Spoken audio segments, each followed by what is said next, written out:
Testing. 1, 2, 3. Hey, welcome back. This is Jerrod, your attitude coach, hanging out with Big Jeff. Big Jeff, man. What's the name of your business again? Maxwell McKeon Enterprises. But What do you guys do? Oh, lots of great things. I love it. Lots of great things. Yeah. Hey, so thanks for tuning in this week. We've got some good information. Once again, every week we got good information. But what Jeff wants to talk about and what we want to share are ideas about good habits. Who's got good habits? Do you guys have good habits? Do you? Jeff, can you share And with I us? want to talk specifically about how do we make new habits, and the good ones, not the bad ones. Everyone is really good at making bad new habits, but we want to make good habits. And I want to use Jerrod and I both as an example. Jerrod does ultra running. His longest ever run is 103 kilometers.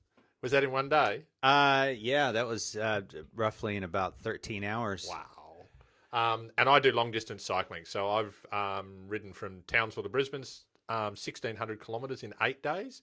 And the longest day I've ever done is 240 Ks on the bike. So we've done a lot of practice. We've done a lot of drills, training over and over to get that right so that we can do those sort of crazy distances to the average person. But what it comes down to is taking those massive targets. So we look at 1,600 kilometres, and then you break it down to, okay, I'm going to train for 8 months prior.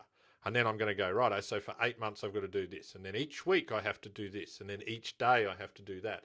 And then each session.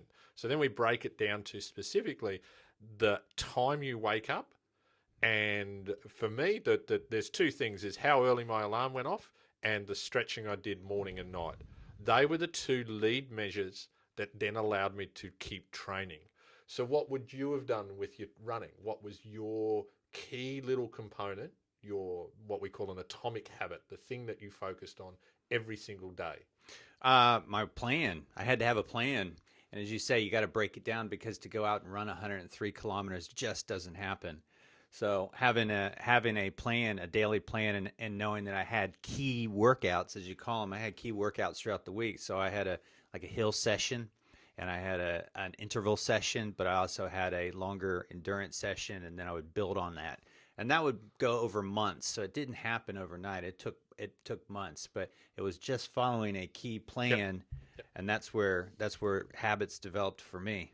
So what we wanted to focus on, though, is when you start out with such a large goal, a lot of people start thinking just about the goal, the big end goal. And then there's a lot of failure. A lot of people don't execute that. And that's because you have to focus on the daily habit first and foremost. The daily struggle and the daily challenge is what you're trying to overcome. You almost have to forget about the big picture, and you just check in on that once a fortnight, once a month, to see how you're tracking. So are you saying that getting up at 5 o'clock in the morning, or sometimes 4:30 in the wintertime when it's cold, you just have to get used to doing that? Well, that's it.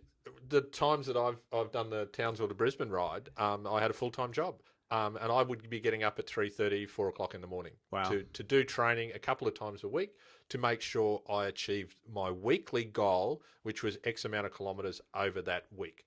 So when you break it down, if you've got the goal, you know what the daily action is. However, what a lot of people do when they're trying to make a goal is they set the big goal, which is fine, go for the prize. But then you have to look at what the daily activity is and just focus on each day. And the greatest thing I ever learned is if you miss a day, it's all right. Don't beat yourself up. Yeah. We're humans. Absolutely. If it's raining and you don't want to train that day, that's okay. Just focus on the very next day, putting in the best effort you can. Jeff, I wholeheartedly agree that everybody in the world has the ability to be able to do those big long rides or those big runs that I do. I wholeheartedly believe that, whether that means that they have a coach that helps them develop those plans, whether they know how to develop those small habits.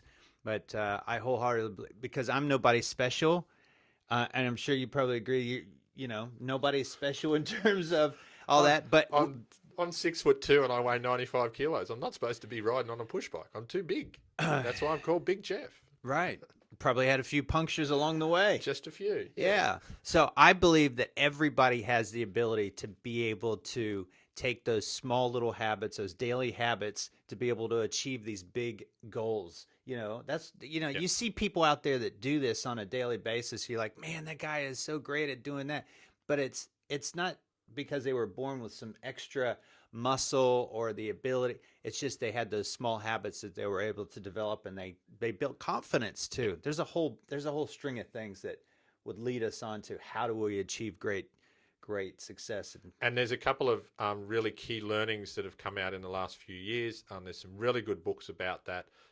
One of them specifically is called Tiny Habits, and the principles in that book allow you to set those goals and understand that there are times when you don't get it right, and it's all right, because just focus on the next day. Start with the tiniest goal and work along. So to know more about that, jump onto our website, maxwellmckeon.com.au, and we can show you the links, or we'll put the link down below for BJ Fogg's book, Tiny Habits. And this is Jerrod, your attitude coach. Thanks for listening.